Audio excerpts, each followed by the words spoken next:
Aujourd'hui, nous allons étudier un article, l'évaluation du système d'imagerie EOS en pelvimétrie, pour faire une lecture donc critique qui a été réalisée à partir d'un travail du professeur Salmi, une grille donc simplifiée. Ce projet est en collaboration bien sûr avec la direction des soins du CHU de Bordeaux qui nous soutient pour toute sa démarche de développement de la recherche. Il est né puisque les résultats de la recherche sont sous-utilisés dans la pratique des infirmières. Alors l'action de formation, nous l'avons modélisée tout de suite comme un club de lecture préconisé par la Haute Autorité de Santé. Et nous avons décidé aussi de la faire valider en dispositif professionnel continu, donc en DPC. Nous avons formé un premier groupe de 12 personnes pour le CHU de Bordeaux, avec 6 soignants et 6 cadres, puisque nous considérions que la participation de cadres était indispensable ensuite à la création de clubs de lecture dans leurs propres unités. Et l'année suivante, nous avons formé également 12 personnes, et nous en sommes à un nouveau groupe de 12 personnes.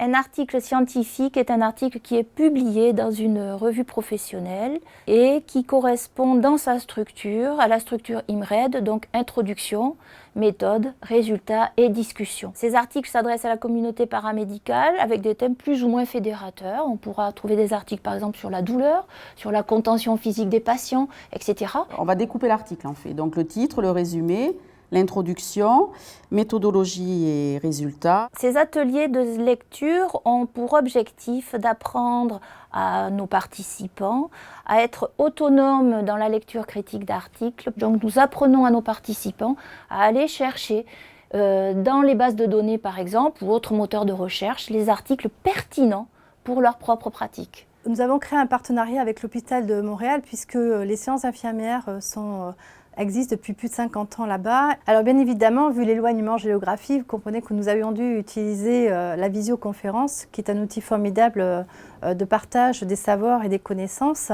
Donc ce qui est intéressant, c'est que ce n'est pas que avec le Canada, puisque nous avons des projets de faire des clubs de lecture avec Limoges qui est à côté, La Réunion qui fait partie du sud-ouest outre-mer. Nous avons choisi une évaluation avant-après pour mesurer la plus-value de ces ateliers de lecture. Et cette évaluation a plusieurs résultats. D'abord, elle montre au final que les infirmières lisent beaucoup plus souvent, puisqu'on passe de 5% à 25% qui lisent très souvent la recherche. Ces infirmières ont davantage confiance dans les données issues de la recherche. Et ce qui est très important, c'est qu'elles se sentent légitimes. On passe de 13% qui se sentent capables de changer les pratiques avant cet atelier à 56%, qui serait certainement lié également au fait que les cadres étaient en binôme avec les infirmières et ont permis ces avancées. On avait la chance d'avoir plusieurs places, donc j'ai proposé à un de mes infirmiers, Nicolas Dumontier. Il y a eu tout d'abord un premier temps de formation. Ensuite, il y a eu 3 ou 4 séances faites en connexion avec l'équipe canadienne. Donc les échanges canadiens en fait, nous ont permis d'avoir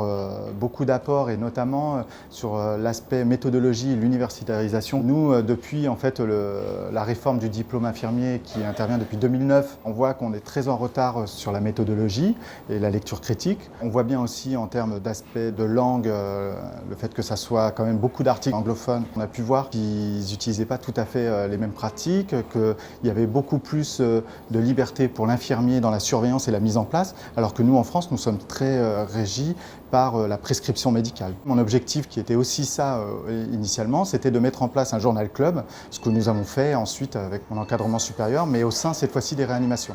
Ce que nous a apporté de travailler avec les Canadiens, on voit tout le chemin qui reste à faire justement dans nos pratiques et cette culture aussi qu'ils ont de faire de la recherche, de questionner leurs pratiques.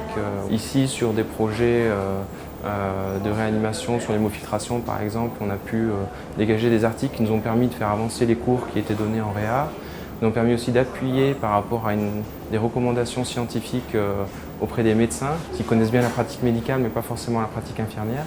La difficulté, c'est de trouver le temps de le faire et aussi de casser parfois des cultures ou des intuitions qui datent de plusieurs années chez des soignants. Du coup, il faut appuyer son discours avec des données probantes et là, on est gagnant.